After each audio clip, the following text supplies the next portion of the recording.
guys! I hope you're all having a great day. Today's project that we are going to work on is for roughly 2nd through 4th grade, and it is going to be a cute Scarecrow. Check him out, he's adorable. I'm gonna name mine Freddy because I feel like it. So mine is Freddy the Scarecrow, and you guys can name yours as well. But let's get started on this project. All right, so let's get started on our Scarecrow. Today what you're gonna need is a piece of paper. Just an 8.5 by 11 is completely fine. You're gonna turn this the tall way on your paper. You are going to need a pencil and an eraser in case you need to make some adjustments at all. And then you are gonna need some coloring supplies. So for this one, you can use colored pencils, or you can use markers and colored pencils. So I don't want you to just use markers, but I will let you use both markers and colored pencils. For this, I am gonna draw mine with a Sharpie. That way it's a little bit easier for you to see, but you are just drawing yours with a pencil. All right. So what we are gonna do first is starting about maybe 3 or 4 finger spaces from the top. You're gonna draw a nice big, not a big, but kind of a nice medium circle. All right, on top of that circle, so you're gonna start about 1 finger space out from the circle. You're gonna draw a nice curved line that touches the top of the circle, but it also comes out past the other parts of the circle.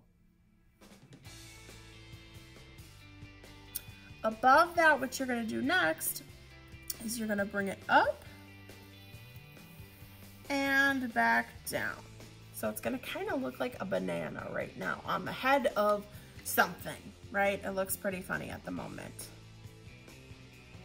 Okay, on top of that, you're gonna come in just a little from the edge, and you're gonna make a nice half circle on top that again comes just a little from the edge on that side as well.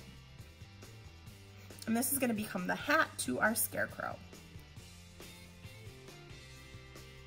Okay, from here, we're gonna add a little bit of hair to our Scarecrow.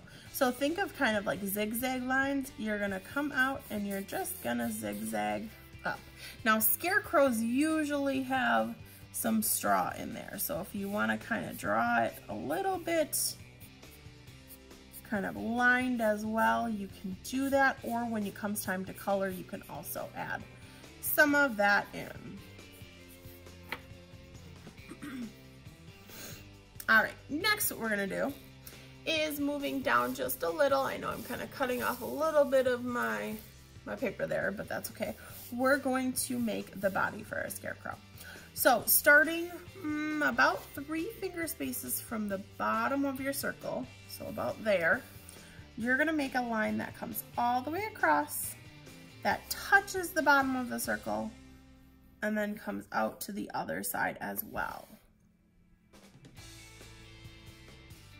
Okay, then you're gonna make a line that comes down probably about 2 finger spaces in thickness. And you're gonna do that on both sides as well. All right, then we are going to bring that line in. Now, when you bring it in, you're probably gonna wanna bring it in about 2 to 3 finger spaces. And you're gonna do this on both sides. That one's a little bit longer. That's more of a 3 and that's more of a 2, but that's okay. Okay, then you're gonna bring a line all the way until you hit about 2 finger spaces from the bottom. And you're gonna do the same thing again with the other side.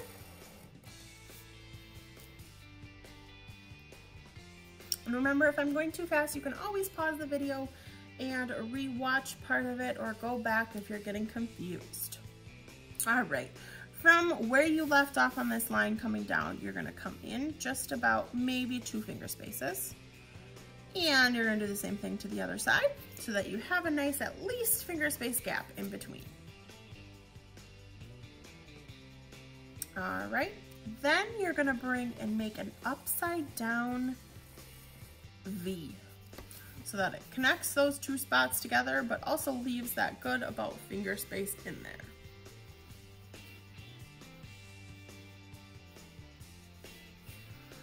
All right, now these are gonna be the pants to our Scarecrow, and he's also got a shirt, so you're gonna draw a line that comes across so that it cuts off our shirt to our pants.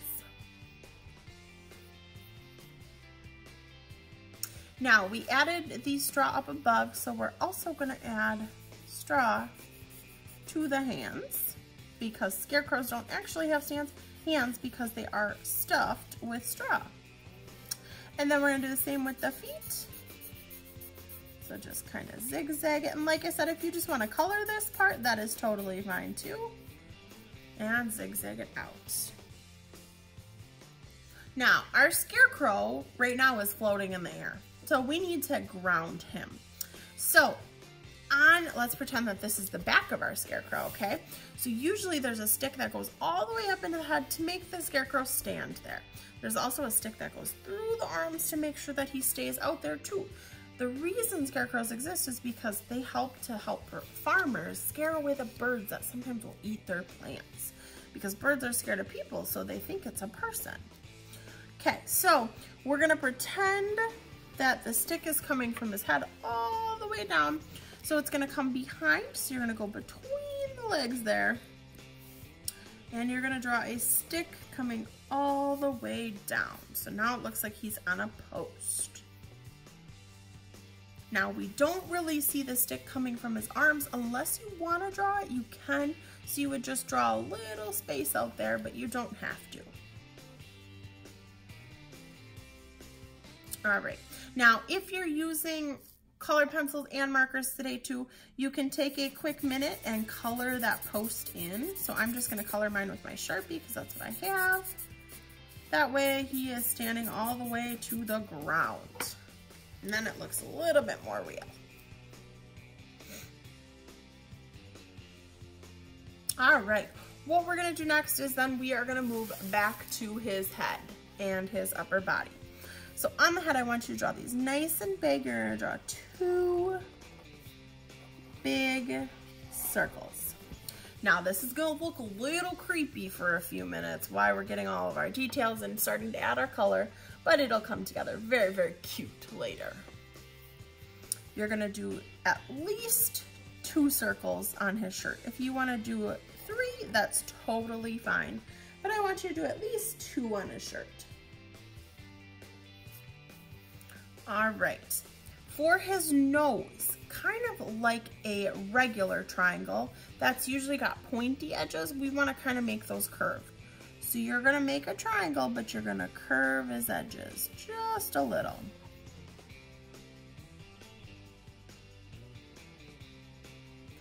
Next then, we're going to make his face. Now usually we stitch things to it because there's really no way to connect eyes and nose and all that things to a scarecrow without actually finding a way to either glue or stitch it. So we're gonna make his mouth kind of wavy. Like I said, he's gonna kind of look a little spooky for a few minutes there. And then we're gonna make it look stitched. So we still want him happy, so that's why he's smiling.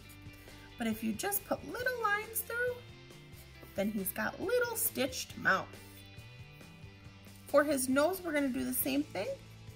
Put a couple stitches, because that's most likely, usually they're made with buttons. So that is how we're gonna actually end up doing the eyes, but we're just gonna stitch this part for right now. All right, so for the eyes, in order to make it look like buttons, we're gonna do 4 little circles.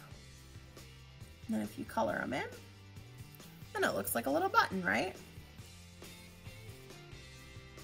So do your 4 circles. If you wanna, like I said, grab your colored pencil or your marker right away, you can do that to do this part. Now he's looking a little cuter. He just looked a little spooky for a few minutes there. All right, next then, most likely he is wearing some sort of shirt that is probably old, because we wouldn't really go to the store and buy our Scarecrow a new shirt. So it's probably patched up. So we're gonna put a couple patches on his clothes and on his hat. So for a patch, you can make any shape that you want. I'm gonna start with just a simple little rectangle that's kind of curved a little. and you just put those little stitch marks in it. Okay, so you can put some kind of on his knees. I'm gonna make this one a little wonky. That one might be a little bit more square. And I'm just gonna make some stitch marks. And maybe he's got one on the top of his arm over here. So go ahead and just draw a couple stitch marks. I want you to have at least 5 patches. Okay, so 5 patches. If you want to add one on his hat, you can do that. But at least draw 5 patches.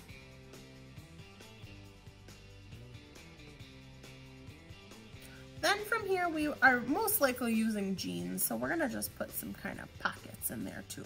So if you just draw a curved line, that curve's going out, it's gonna look like he's got pockets.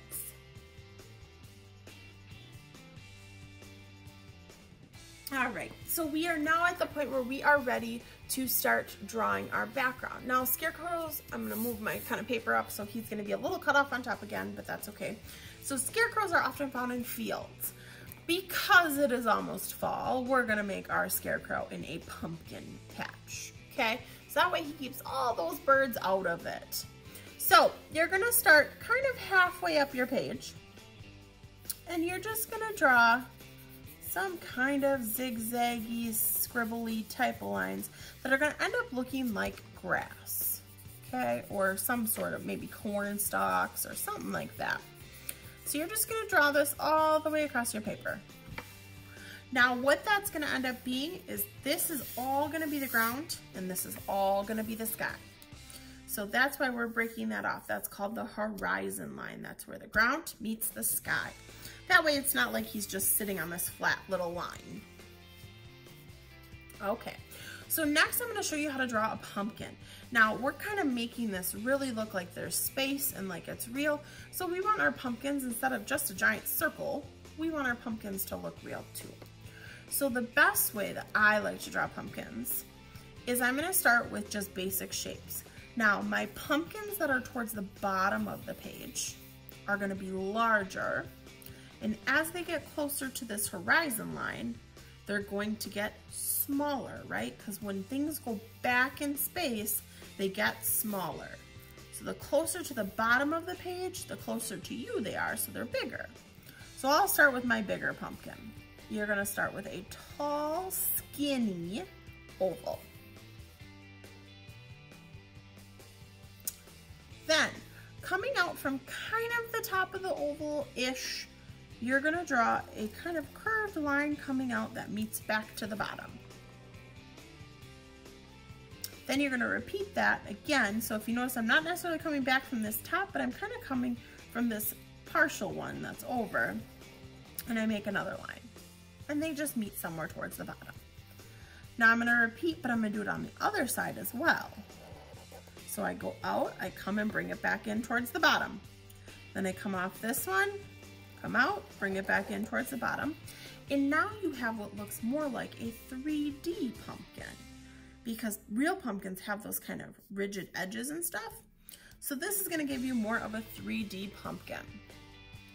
Now for the stem, you're gonna start with a small kind of oval. I angled mine if you saw. And then you just bring it in and you make it smaller as it comes down. And now we have a cute little pumpkin. If you want to add some vines to your pumpkin too, you can just kind of make some of those curly hues. You can do that. All right, so I want you to try to your best to draw 5 pumpkins. So again, remember, as pumpkins go back in space, they're gonna get smaller. So I'm showing you just kind of slow motion how to draw this again. And then I start with a small oval and bring it in, okay? So then I might have a really tiny one back there. And remember, not every pumpkin is the same.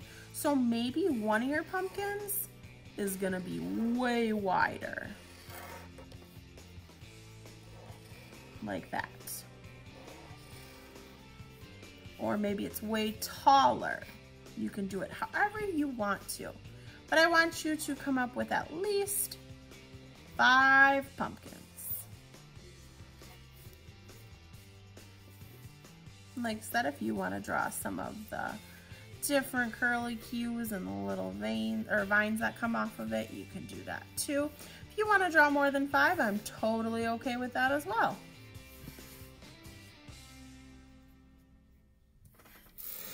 All right, so then from here, what we're also gonna do is right now it kind of looks like these pumpkins are floating, so we wanna ground them too. So you can do little patches of grass, just kind of like some zigzaggies that kind of go right underneath and next to our pumpkins so that it looks like they are actually on the ground and not just floating in the air. Once we color, we'll kind of see that too with our colors. So little patches of grass, make a couple different ones.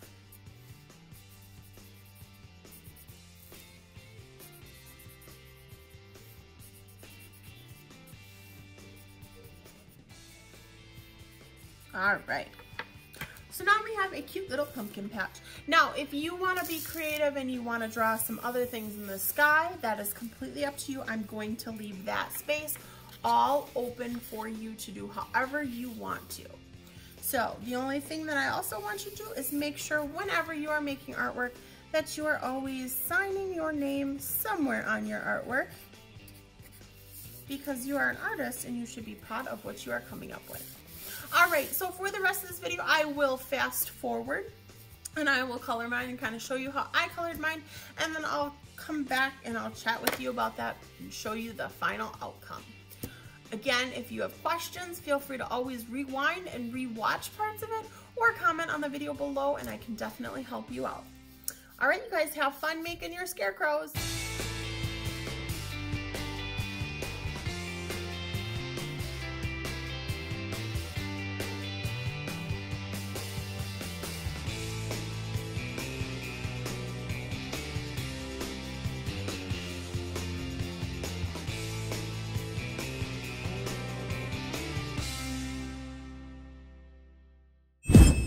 Alright you guys, so here is Freddy. Here's the final outcome of him. So as you see, I added some nice kind of plaid style into it. I also added some good depth in everything in my pumpkins, and I just added a bunch of different types of things. So hopefully you guys are super creative about this. Make sure that if you have questions, you let me know. Otherwise, I can't wait to see yours.